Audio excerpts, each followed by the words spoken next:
I'm joined today with Ms. Stephanie von Friedeburg, Chief Information Officer and Vice President of Technology and Solutions Group at the World Bank. Stephanie, welcome. Thank you very much. Glad to be here. So I'm really excited to talk to you today because I'm curious, as I looked at your background, you have a degree in economics, and then you actually did an MBA at Wharton, and now you've moved from the business side to IT. So tell us a little bit about your background and this journey. It's been an interesting journey. I came to the bank group 23 years ago with a degree in Soviet area studies and economics and an MBA. So I was in the private sector arm of the World Bank and spent a couple of years in the former Soviet Union and then came back. And at the time we had a very interesting CEO who believed that you should move people around.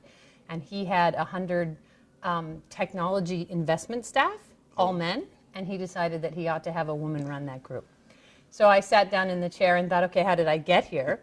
And for the next 15 years, I ran the IT and telecom investment groups for the International Finance Corporation, which is the private sector arm of the bank. And about 15 years into it, the then CEO said, listen, I'd like you to come and just do a little favor for me. And I said, what would you like me to do? And he said, well, I want you to take your knowledge of business and technology and put it to the business. So come and be my CIO, help me clean it up, help me understand better what investments we need to make to be better at what we do. And so I said, okay, I'll do it for 2 years. So I was just about 2 years into the stint, and my predecessor, who was at the bank group level, Shelley Leibovitz, decided to leave the bank group. And at the time, Bob Zolik said, you can leave on one condition, you have a replacement. So she said, well, I have my replacement. She's in IFC. So 3 years ago, I took this job, and it's been incredible. Fantastic.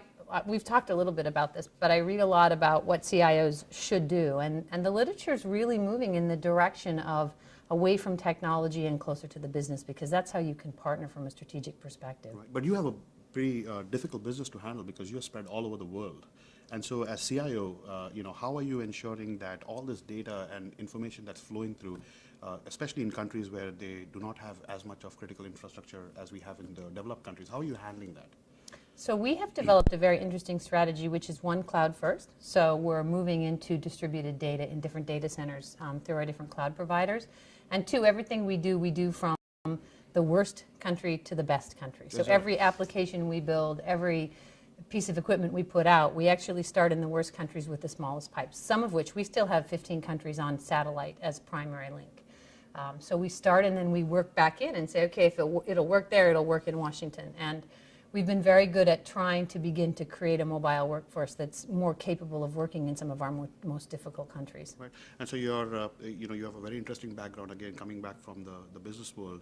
How has your leadership style actually evolved as you have gone more towards IT? And, business completely has a lot of analytics and data, but IT also has a whole bunch of analytics and data that might be looking at things from a different perspective. So how do you reconcile all of this information?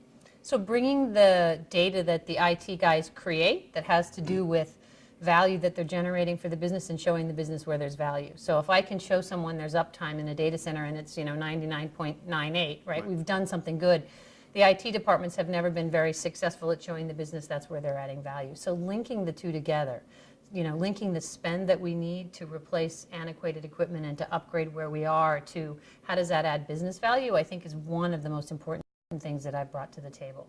The other thing is that I really believe in hiring the right people, putting them in their job and getting out of their way. And I've got a really very strong, dedicated team of technology people who are helping me run the business. So which was actually my very next question, because you are dealing with leaders from across the world with their their responsibilities at the country level, perhaps, or the region level. So how have you seen your leadership style evolve over this period? So the most important thing I've seen my job is really thinking of myself as a service provider to the business. So I've never wanted to create a competitive environment in any way with my other business leaders, which is a very different approach from being in the private sector and leading private sector investments where my portfolio should be bigger than your portfolio. But learning how to create that positive partnership and help them understand that together we can actually create better technology and be better at development has been a really rewarding thing. So as the technology curve changes and we have big data, outsource strategies, you talked about the cloud strategy you're pursuing and so on and so forth, where do you see are the big areas for research and development that in your mind is going to position us for the future? So I love the idea of big data, and it's not just big data, it's data altogether. So if you look at what we do, I'll give you a very good example. We do a lot of household studies, and we have 55 countries in the world where we can only afford to do a household study once every 10 years. How are we really understanding whether or not we're alleviating poverty and creating shared prosperity if we're measuring once every 10 years? So for me, the idea of being able to take interesting data sets that we can buy from outside, so we can buy from mobile operators, people like that, and mashing it up with what we already know and looking for patterns may be able to get us 80% of the way to say we're making a difference in this country without having to do household studies. Right. So things like that, I think, will make us better at development and help us change the way we're looking at our projects. Great. Any message for our students? This is my final question to you. As you look beyond at 2015, and the new set of talent pool has to be developed in this country to actually keep us secure, do you have any message for our students and what they should be looking at? So my message to you is study technology, but in addition to technology, study something else. Look outside, understand the environment you're in, understand the business environment, the political environment. These are the things that will shape where technology goes, how it's applied, and how we keep ourselves safe. Right. Thank you so much, Stephanie. It was absolutely a pleasure talking to you today.